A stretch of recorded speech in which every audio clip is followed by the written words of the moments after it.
Suatu hari, tanpa sengaja, aku masuk ke dalam perkebunan karet warga di Desa Gulu, Kecamatan Darul Hasanah, Kabupaten Aceh Tenggara. Dan aku pun terkena jerat babi di sana. Kawan, kami para belang tak ada border teritori. Dan seharusnya itu bisa kamu mengerti. Jadi tolong, jangan pasang jerat di areal yang berbatasan dengan kawasan hutan. Masih beruntung, aku ditemukan oleh Pak Sukri pada hari Jumat tanggal 22 Januari 2021 dan langsung dilaporkan kepada petugas Resort Lawe Alas, Seksi Pengelolaan Taman Nasional Wilayah 4 Badar, Bidang Pengelolaan Taman Nasional Wilayah 2 Kutacani, Abang Supri Helmi. Tim gabungan yang terdiri dari petugas TNGL, petugas BKSDA Aceh, dan WCS segera menuju lokasi pada pukul 14.30 WIB untuk mengamankan lokasi sembari menunggu kedatangan dokter hewan. Dengan cekatan, aku segera dievakuasi bersama-sama oleh tim gabungan plus TNI atau Polri Aceh Tenggara. Setelah mendapatkan perawatan dari dokter hewan Anhar Lubis, aku menuju kantor BPTN Wilayah 2 Kutacani pada Sabtu 23 Januari 2021. Kawan, aku masih anak-anak, baru sekitar 1,5 tahun, karena baru saja aku ganti gigi. Jerat ini menyakitiku, belum lagi harus berpisah dari ibuku. Pasti dia akan datang mencariku, dan itu artinya akan membahayakan warga di sekitar tempatku ditemukan. Maka Pak Camat Darul Hasanah menghimbau seluruh warga untuk sementara tidak melakukan aktivitas di perkebunan warga yang berbatasan dengan kawasan Taman Nasional Gunung Loser. Para petugas TNGL, BKSDA Aceh, staf BCS, dan FKL segera melakukan penyisiran jerat di sekitar lokasi aku ditemukan. Tujuannya untuk mengantisipasi adanya korban jerat lainnya dan menghalau ibu serta saudaraku yang memungkinkan datang menjemputku. Masih ingat kan kakakku Sri Nabila dan Malelang Jaya yang dilepaskan tahun 2020 yang lalu? Seperti itulah persiapan yang dilakukan terhadapku. Kawan Leser, kita melaksanakan penanganan konflik satwa liar dengan manusia itu melalui beberapa tahapan. Pertama, kita mendapatkan laporan untuk penanganan konflik satwa liar. Apabila satwa liar tersebut misalnya seperti kejadian kemarin terjerat, itu langsung kita evakuasi dengan melibatkan para pihak, khususnya dokter hewan, kemudian juga ada pihak Pemda di situ, ada pihak BKSDA. Nah, setelah evakuasi kita lakukan analisis bagaimana kondisi dari si satwa liar tersebut. Apabila memungkinkan dilangsungkan pelepas liaran sekaligus, tentunya akan kita langsung lepas liarkan di tempat yang sama.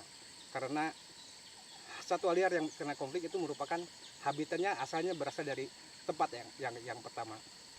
Yang kedua, apabila situasi si satwa liar itu mengalami luka ataupun ada yang tidak sehat, maka akan kita lakukan pemeliharaan atau perawatan. Selanjutnya, apabila satwa sudah mencapai kondisi yang sudah sehat dan sudah bisa dinilai dia bisa bertahan hidup di hutan atau di habitatnya, maka kita segera melakukan pelepas liaran. Pelepas liaran ini tidak dilakukan begitu saja, kapan saja atau di mana saja. Itu dilakukan dengan beberapa kajian. Pertama, yang kita kaji di dalam melakukan pelepas liaran adalah memastikan tempat yang akan menjadikan lokasi pelepas liaran itu terdapat mangsa yang akan menjadi pakannya. Yang kedua, itu merupakan memang habitat harimau. yang memang ditemukan harimau di situ. Yang ketiga, aman terhadap aktivitas manusia. Kajian-kajian ini yang kami lakukan di dalam menentukan lokasi pelepas liaran. Seperti saat sekarang kita ini di sini, kita sudah melakukan berbagai diskusi dan kajian untuk menentukan lokasi pelepas liaran di sini. Alhamdulillah kita sudah menemukan lokasi yang tepat untuk pelepas liaran harimau, karena memang indikasi adanya harimau Sumatera yang menjadi relasinya dari harimau yang kita tangkap itu sudah tertangkap beberapa kali ada di sekitar sini, sehingga lokasi ini menjadi areal prioritas kami di dalam melakukan pelepas liaran Putra Danau. Pada Sabtu tanggal 30 Januari 2021, akhirnya Tim Balai Besar TNGL, BKSDA Aceh, WCS, FKL, TNI, dan Polri Aceh Tenggara Kutacani mengawal pelepas liaranku ke kawasan TNGL. Hari ini kita melaksanakan pelepas liaran Putra Danau yang terjerat minggu yang lalu.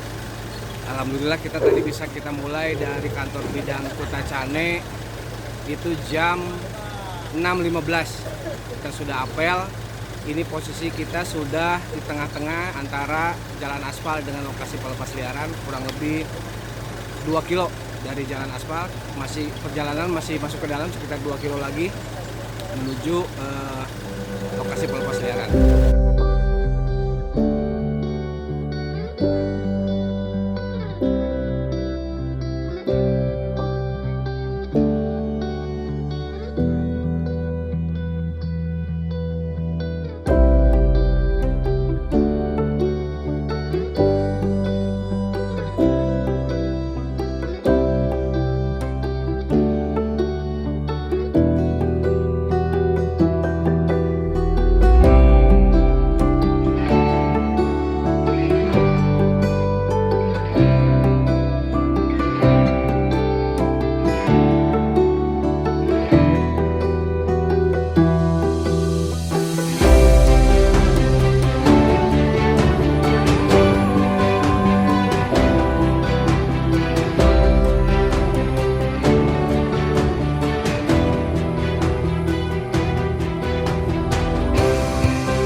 Yeay, akhirnya aku kembali pulang ke pelukan ibuku dan bertemu dengan teman-temanku.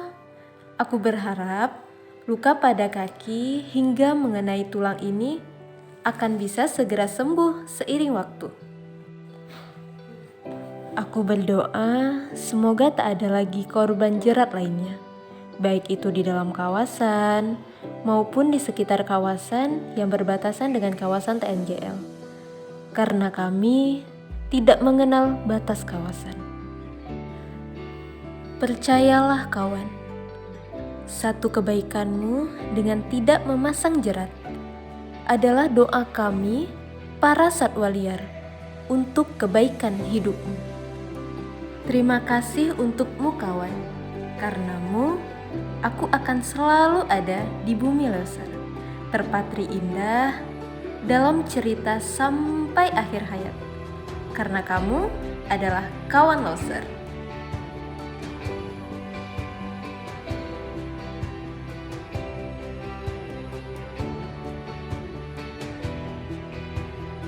Salam kawan Loser, saya akan menceritakan kronologis kejadian harimau terjerat.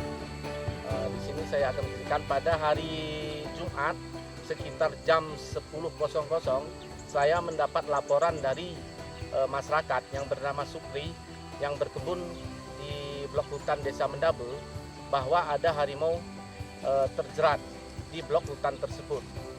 Lalu saya menanggapi laporan itu dan saya langsung menelepon pihak telepon pimpinan Pak Kabid dan saya koordinasi dengan tim KSDA beserta mitra kita WCS. Setelah itu kami langsung turun ke lokasi TKP sekitar jam 11. Kami langsung menuju ke TKP, terus kami menyisir, ternyata memang benar ada satu ekor harimau yang terjerat. Setelah itu tim kami berusaha mengambil gambar. Kami dapat mengambil gambar berhasil, dan setelah itu kami pulang. Asi yang dijerat ini mengaung. Tiba-tiba datanglah dia seekor induk dan anaknya berhadapan langsung dengan kami. Berhadapan langsung, terus harimau itu menatap kami kira-kira 2 menit 3 menitan. Dia memandang kami seolah-olah dia itu mau menerkam kami. Ternyata setelah itu dia beralih langsung meninggalkan kami, dan dia memantau kami dari kejauhan. Setelah itu kami langsung berkoordinasi dengan KSDA Banda Aceh dan tim dokter, dan kami melakukan penjagaan malam di lokasi 3 titik jalur masuk ke lokasi harimau terjerat, sembari menunggu tim dokter yang datang dari Medan dan menunggu tim KSDA.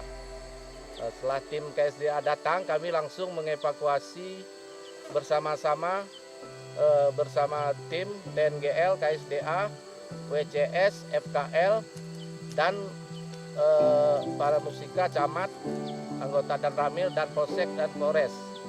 Kami mengevakuasi harimau terjerat itu, lalu mengobatin di lapangan. Setelah itu kami membawanya ke kantor bidang wilayah 2 Kutacane untuk perawatan yang lebih intensif. Assalamualaikum warahmatullahi wabarakatuh. Kami tim sapu jerat TNGL dan FKL, WCS, KSDA dan masyarakat mulai menyapu jerat mulai tanggal 26 bulan 1 tahun 2021. Hari pertama kami mendapat jerat 4 titik. 4 titik berbagai macam jerat, ada jerat dari tali nilon dan ada jerat dari kawat. Dan hari kedua kami mendapat jerat 20 titik. Itu pun berbagai macam variasi. Ada dari nilon dan ada dari kawat. Dan hari ketiga kami menyisir kembali di sekitar lokasi konflik harimau. Kami mendapat lagi 6 titik. Dari jumlah keseluruhan 3 hari itu kami mendapat 40 titik jerat. Kemudian kami menyusuri lagi kembali ke tempat yang lain, hasilnya tidak ada. Dari informasi masyarakat, jerat yang ada di sekitar situ berkisar 70-an. Tapi kami sudah disisir semua, hanya 40 titik yang kami dapat. Demikian kami sampaikan. Assalamualaikum warahmatullahi wabarakatuh. Kami dengan mitra ataupun dengan UPT Taman Nasional Gunung Leuser ingin mengurangi korban di sini, korban baik dia satwa liarnya maupun manusianya.